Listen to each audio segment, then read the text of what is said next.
ನಾವು ಹಿಂಗೆ ಬರುವಾಗ ಲಾರಿ ಅಲ್ಲಿಂದ ಬರ್ತಾಯಿತ್ತು. ಲಾರಿ ಏನಾಯಿತು, ಬರ್ತಾನೆ ಡಿವೈಡರಿಂದ ರಾಮ್ ರೂಟಲ್ಲಿ ಈ ಕಡೆ ಬಂತು.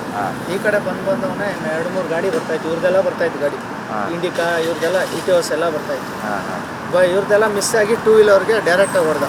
ಅಂದರೆ ಯಾವ ರೀತಿ ಹೊಡೆದ? ಅವನು ಮುಂದೆನೇ ಡೈರೆಕ್ಟ್ ಹಿಂಗೆ ಅವ್ನು ಈ ಕಡೆ ಬರ್ತಾಯಿದ್ದ ಹೊಂಡ ಹಾಕಿಲ್ಲ, ಈ ಥರನೇ ರಾಮ್ ರೂಟಲ್ಲೇ ಹೊಡೆದಿತ್ತು. ಡಿವೈಡರ್ ಕ್ರಾಸ್ ಮಾಡಿದ. ಡಿವೈಡರ್ ಈ ಕಡೆಯಿಂದ ಕ್ರಾಸ್ ಮಾಡಿ ಹಿಂಗೆ ಬಂದಿದ್ದು ಗಾಡಿ, ಲಾರಿ ಹೊಡೆದು ಅಲ್ಲೋಗಿ ನಿಲ್ಲಿಸಿ ಡ್ರೈವರ್ ಓಡೋಗಿದ್ದಾನೆ.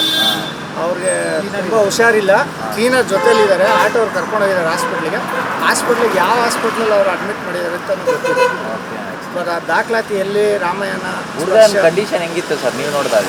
ನಾವು ನೋಡಿದಾಗ ಸ್ವಲ್ಪ ಸ್ಟಾರ್ಟಿಂಗಲ್ಲಿ ಚೆನ್ನಾಗಿದೆ, ಆಮೇಲೆ ಮಂಕ್ ಆಗ್ಬಿಟ್ಟು ಒಂಚೂರು ಸೀರಿಯಸ್ ಕಂಡೀಷನ್. ತಲೆಗೆ ಬ್ಲಡ್ ಇಂಜುರಿ ಎಲ್ಲ ಆಗಿದೆ ಫುಲ್. ಹೌದೌದು.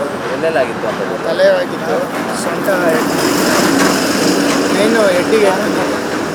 ಏನು ರೀಸನ್ ಅಂತ ಹೇಳಿ ಸರ್ ಅವರು ಆ ಥರ ಹಿಂಗೆ ನಾವು ಮಾಡಿ ಸರ್ ಅದು. ಯೋಗೇಶ್ ಮೇಕಪ್ ಮಾಡಿ ತಿಂಗಳಿಗೆ 2 ಲಕ್ಷದವರೆಗೆ ಸಂಪಾದಿಸ್ತಾರೆ. ನೀವು ಕೂಡ ಅವರಿಂದ ಕಲಿಬೇಕಾ? ಅವ್ರ ಜೊತೆ ವಿಡಿಯೋ ಕಾಲ್ನಲ್ಲಿ ಮಾತಾಡಬೇಕಾ? ಈಗಲೇ ಫ್ರೀಡಮ್ ಆ್ಯಪ್ ಡೌನ್ಲೋಡ್ ಮಾಡಿ. ಮಾಮೂಲಿ ಗೊಬ್ಬರ ಹೊಡೆಯೋ ಗಾಡಿ ರೆಗ್ಯುಲರ್ ಡ್ರೈವರ್ ಗಾಡಿ ಬಿಟ್ಟು ಹೋದ್ರು, ಕ್ಲೀನರ್ ಸಿಗುತ್ತೆ. ಕ್ಲೀನರ್ನ ಜೊತೆಲಿ ಕರ್ಕೊಂಡು ಹೋಗಿದ್ದಾರೆ. ಏನು ಅಂತ ಒಂದು ಹಾಫ್ ಆನ್ ಅವರ್ ಆಯ್ತು. ಏನು ಹಿಂದೆ ಯಾವ್ದಾದ್ರು ಈ ಥರ ಆಗಿದೆಯಲ್ಲ?